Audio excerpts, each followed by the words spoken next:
সুপ্রিয় ভিউয়ার্স এবং শিক্ষার্থী বন্ধুরা, আসসালামু আলাইকুম। মাসুকস কনসার্ন চ্যানেলের পক্ষ থেকে আবারও প্রিয় শিক্ষার্থীদের একরাশ প্রীতীয় শুভেচ্ছা জানিয়ে স্বাগতম জানাচ্ছি আজকের অনলাইন ক্লাসে।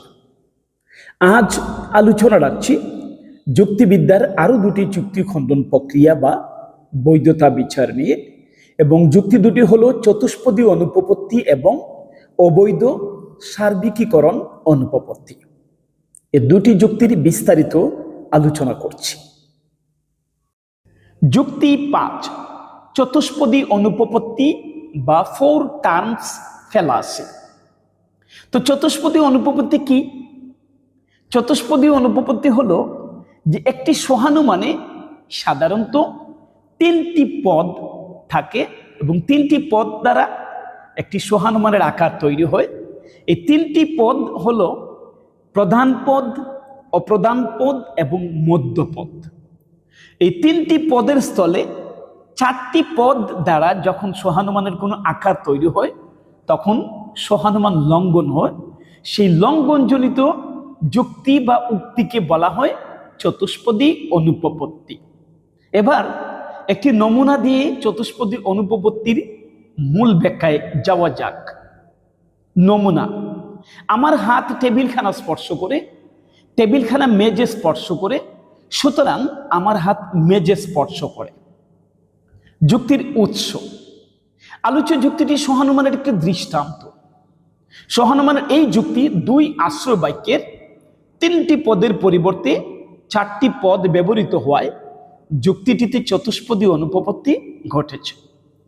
যুক্তির বিশ্লেষণ: আলোচ্য যুক্তিটি যৌক্তিক আকার বিশিষ্ট নয়, তাই একে সঠিক আকারে নিম্নরূপে প্রকাশ করা হলো। যেমন, টেবিলখানা হয় তা যা মেজে স্পর্শ করে, আমার হাত হয় তা যা টেবিলখানা স্পর্শ করে, সুতরাং আমার হাত হয় তা যা মেজে স্পর্শ করে।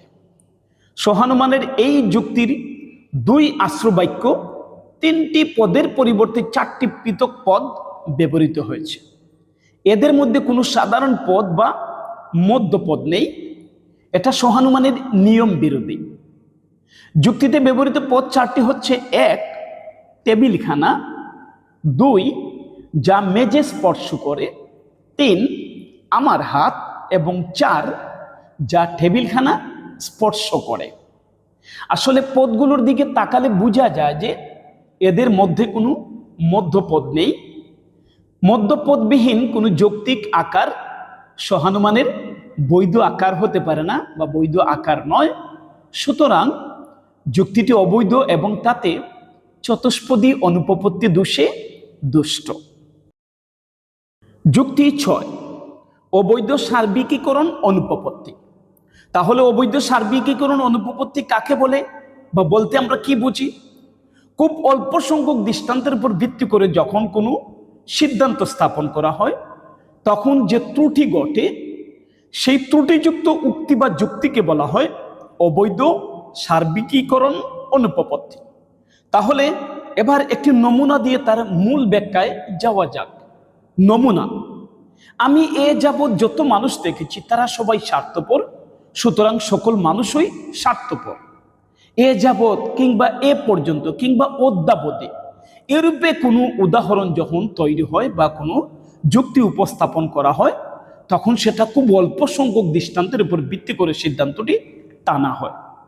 তো আমরা এই স্বার্থপর, সকল মানুষের স্বার্থপর, এই যুক্তির মূল ব্যাখ্যায় যাই। যুক্তির উৎস: এই যুক্তিটি অবৈজ্ঞানিক আরোহের একটি দৃষ্টান্ত।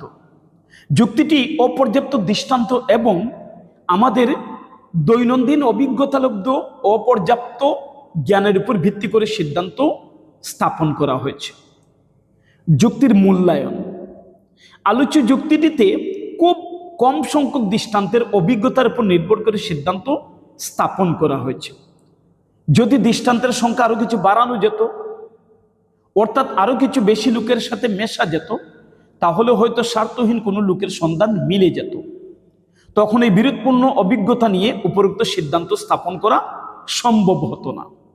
তাছাড়া সিদ্ধান্ত স্থাপনের পূর্বে মনুষ্যত্ব স্বার্থপরতার মধ্যে কোনো কার্যকারণ সম্পর্ক আছে কি না সে বিষয়টি বিবেচনা করা হয়নি। সুতরাং যুক্তিটি অবৈধ এবং তাতে অবৈধ সার্বিকীকরণ অনুপপত্তি দোষে দুষ্ট। তো শিক্ষার্থী বন্ধুরা, আজ এ পর্যন্তই এই দুইটি যুক্তির পৃথক পৃথক আলোচনা রাখলাম। আশা করি এই দুইটি যুক্তির যুক্তি খণ্ডন প্রক্রিয়া নিয়ে তোমাদের মধ্যে আর কোনো সমস্যা থাকবে না। তোমরা এই দুইটি যুক্তিকে সামনে রেখে আরও অন্য অনেক নমুনা তৈরি করে অনুশীলন করবে। এটি আশা করি এই ব্যাপারে আর কোনো ধরনের কোনো সমস্যা থাকবে না এই দুটি যুক্তির খণ্ডনের ব্যাপারে।